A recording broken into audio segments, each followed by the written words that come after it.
Shalom, my name is Shulam, and I am the Director Emeritus of Netivyah Bible Instruction Ministry in Jerusalem, and I'm continuing the teaching on first book of Samuel. We have arrived to chapter 8. In the introduction, in the first lesson of teaching the book of Samuel,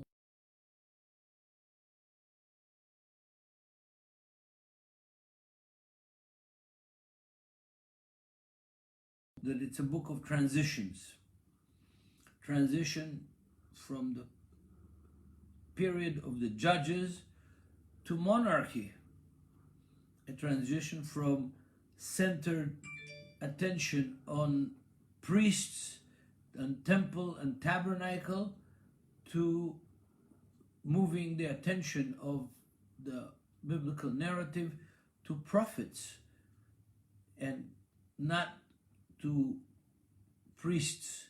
The role of the priests is diminished from the period of the judges on to the royalty, and the conflict between priesthood and prophets increases.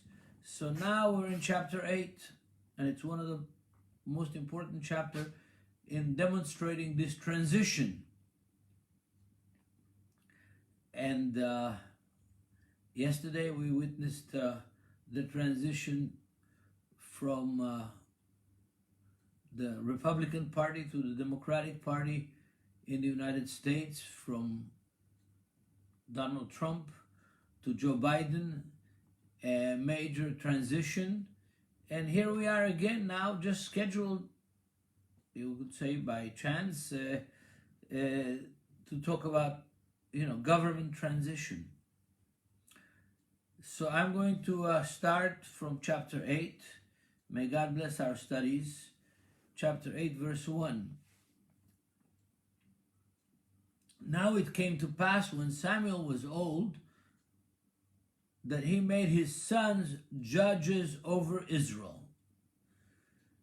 The name of the firstborn son was Joel, and the name of the second, Abiah. They were judges in Beersheba, but his sons did not walk in his ways. They turned aside after dishonest gain, took bribes, and prevented justice. An interesting beginning for chapter 8. We learned that Samuel grew up with Eli the priest in Shiloh, and that Eli's children's sons were rascals, dishonest, took advantage of the worshippers, both sexually and in other ways as well. And now Samuel's children are appointed by Samuel to be judges in the southern part of the land of Israel, in the area of Beersheba. And we find out that his children also didn't turn out so well. I mean, they did similar things to the children of Eli, or Eli, the way they call him in English. And so you have a situation where Samuel is started as assistant to the priest in the tabernacle in Shiloh, and became a judge in Israel, and a circuit judge, you could say. He judged in Mitzpah, in Ramah, in Gilgal, and all around the central part of the country. But there's no succession, no good succession after Samuel. And so his children did dishonest things for gain, for bribe, and prevented justice. And the people, the elders, the leadership of the tribes and the leadership of the families of the tribes didn't like it. So I'm in verse 4 of chapter 8. Then all the elders of Israel gathered together and came to Samuel at Ramah and said to him, "Look, you are old. Your sons do not walk in your ways. Now make us a king to judge us like all the nations." Okay. Do they have a legitimate demand? Yes. The legitimate demand is that they're not, Samuel is old, is not able to really judge and rule the way that he should, or the way that he could when he was younger. His children are not walking in his ways. There is desperation for proper leadership among the people of Israel, and they come to him and say, "Listen, give us a king like all the other nations." Now, this text is condemned greatly in rabbinical Judaism because, and also in the book of Samuel, because essentially the people need somebody to rule them, somebody to administer them, somebody to protect them, somebody to fight their battles, somebody to, give stability to the tribal system. Because there was friction among the tribes over lots of issues, territory, water, and other issues. And if somebody's not there to adjudicate, then there's problems. So they come to Samuel and say, "You're old. Okay. You're not able to do what you did when you were young. Your children are not walking in your ways. Give us a king like all the other nations." But the thing that displeased Samuel when they said, "Give us a king to judge us," Samuel prayed to the Lord, and the Lord said to Samuel, "Heed the voice of the people in all that they say to you, for they have not rejected you, but they have rejected me, that I should not reign over them." So Samuel turned to the Lord and said, "Look, I've done my best. Okay, I'm old. What can I do? People get old, and I did my best, and I appointed my sons, and they didn't turn out so well. What can I do?" God says, "Don't worry about it, because ultimately they didn't reject you, they rejected me, because I have been their ruler, their king. I have fought their battles. I have provided them with prosperity, with food, with everything.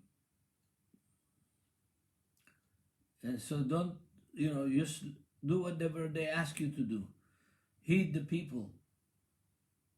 Give them what they want."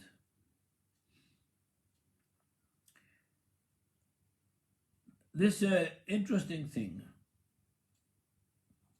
because God established, when they crossed the Jordan River with Joshua and conquered the land, God has established a system which was an interesting system. It was a system ad hoc. As the leadership was needed, the leadership was provided. God appointed this man, the other man as judges. They took care of the needs of the people. They judged the people. They fought the battles of the people. They went to war for the people. But they were not a dynasty. They were not a king like all the other nations around them that had a dynasty. The king had a son. The son took the place of the king when the king got old or died. And he had a son. And that dynastic system brought about, some stability.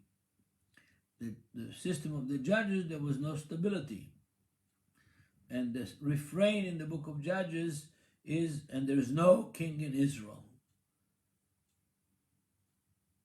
The hints for the need for a king were already given in the book of Deuteronomy, but all through the book of Judges, the refrain, "There is no king in Israel."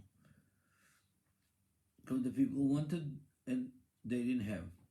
But they were satisfied as long as Samuel was younger and had the strength and could run around the country and judge and adjudicate the needs of the people. They were okay. But when he got old and couldn't do it, and his sons didn't walk in his ways, they came, they said, we want a king.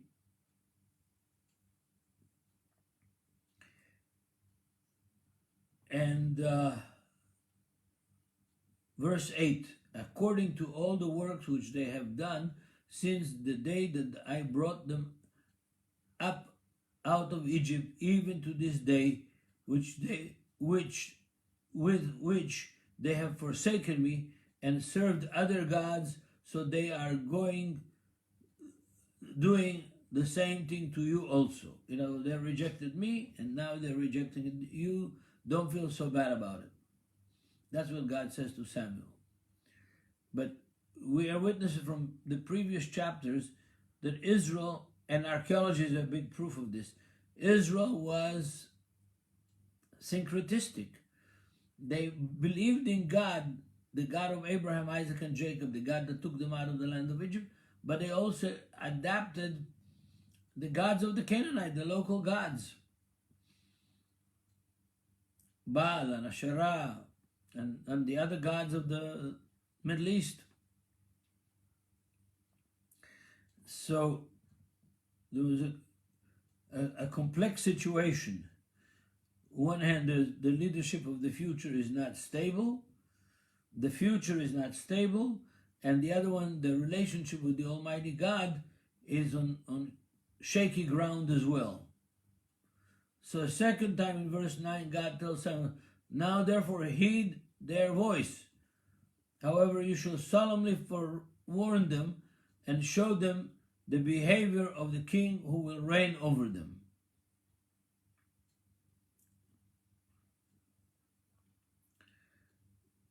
Kings are different than judges, different than priests, and different than prophets.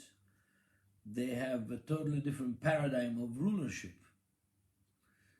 And already in the book of Deuteronomy, we're given the warnings of what the king in Israel should or shouldn't do, what he should have, what he shouldn't have. And we're going to go to it in a few minutes. So God says, okay, you can give him a king, listen to them, but you have to give him a warning. So Samuel, verse 10, Samuel told all the words of the Lord to the people who asked him for a king. And he said, this will be the behavior of a king who will reign over you. He will take your sons and appoint them for his own chariots to be his horsemen, and some will run before his chariots. He will appoint captains over his thousands and captains over his 50s, will set some of the plow his ground and reap his harvest, and some to make his weapons of war and equipment for his chariots. He will take your daughters to be perfumers, cooks, and bakers. He will take the best of your fields, your vineyards, and your olive groves, and give them to his servants. He will take the tenth of your grain and your vintage, and give it to his officers and servants. He will take your male servants, your female servants, your finest young men, your donkeys, and put them to his work. He will take 10th of your sheep and will be his servants, and you will be his servant. And you, verse 18, and you will cry out in that day because of your king, whom you have chosen for yourself. The Lord will not hear you in that day. Samuel, that's called the rules of the king in Samuel. And Samuel makes it as dark as you can imagine. He gives all the disadvantages of having a king. And even after he warns them, the people refuse to obey the voice of Samuel, and they say, no, but we will have a king over us, that we also may be like all the other nations, and that our king may judge us and go out before us and fight our battles. Okay? The thing that is offensive here to the Jewish scholars and rabbis is that they want to be like all the other nations. Israel was chosen to be a chosen nation, a holy priesthood, under God, and not like all the other nations. But they repeat this refrain: we want to be like all the other nations, we want to have a king like all the other nations. Verse 21, but notice, what Samuel told them, it's true. Kings needed chariots, needed an army, needed taxes, needed to take the tithes, tax 10% tax from everything that the people produced, and it's normal. Our modern governments, even without a king, do the same thing. They need to have that kind of taxation and service on behalf of the state. And the state is the king, and the king is the state, and so he painted a dark picture, but it's a true picture. And Samuel heard all the words of the people, and he repeated them in the hearing of the Lord. So the Lord said to Samuel, heed their voice and make them a king. Samuel said to the men of Israel, every man go to his city. There was a man in Benjamin whose name was Kish, the son of Abiel, the son of Tzror, the son of Bechorat in English, the son of Aphiah, a Benjaminite, a mighty man of power. And he had a choice and handsome son whose name was Saul. There was not a more handsome person than he among the children of Israel. Okay, I'm in chapter 9, and we're going to talk about the Saul looking for the donkeys and finding the crown in the next teaching. We finished chapter 8, but I want to do a short review again. There is objective reasons why the elders of the people of Israel wanted a change of regime. The objective reason was that there was no future good leadership on the horizon. The system of the judges is bankrupt because of corruption. Corruption among the children of Eli, the corruption among the sons of Samuel himself. We never heard about Samuel's wife, by the way. Not much. But that corruption in the ruling party, so to speak, brings about bitterness, mistrust, and the corruption spreads among the people. And of course, Samuel, being old, is an old judge, has been judging there for a long time, kind of a circuit judge going around the middle of this country of Israel. He doesn't understand it. The people are unhappy with the leadership. He doesn't understand that the corruption of his sons is causing the people to be unsatisfied with the ruling parties. And he doesn't understand why they're rejecting him. And God says, no, they're rejecting me more than they're rejecting you. Yeah. But God is wise, and he says, listen to them. Listen to them. Give them what they want. Even if the end of the story of the book of 1 Kings and 2 Kings, it is the kings and the royalty in Israel that bring Israel to sin and finally to exile. The institution of kingship did not produce a holier, a godly, more godly nation and a more closer to God nation. In the end, it produced exile, kicking out of the land of Israel. The kings going the way of Jeroboam, son of Nevat. They go in the way of Ahab. They go in the way of the corrupted kings in Judea. And they bring to the fall of Israel and going to Assyrian and then Babylonian exile. But it's a part of the process. And God, who knows what is coming, sometimes says, you know what, give it to them. They want it, give it to them. Because if you don't give it to them, they're going to invent something themselves. They're going to take over. There's going to be a rebellion. There's going to be more corruption and more bloodshed in the country. Give it to them. I know it's going to happen, but give it to them anyway. Because the God of Abraham, Isaac, and Jacob is a God who understands human nature. He understands that when people make up their mind that they want something, you can't stop them. If you don't give it to them, they will take it by force and produce bloodshed and civil war. And so God says, give it to them.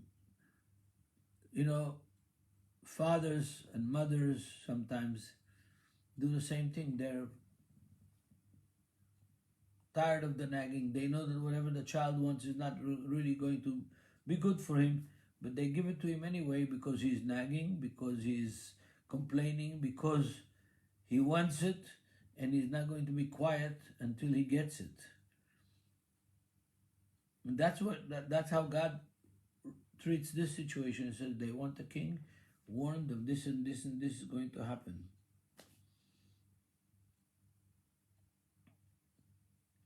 If they want it anyway, give it to them. And he does. And so the next chapter is how the first king of Israel was found, how he was evaluated, and how he was crowned. Not one time, 3 times. The first king of Israel was crowned 3 times. We're going to see that fascinating chapter in the next teaching on chapter 9, lesson 9 of 1 Samuel. God bless all of you.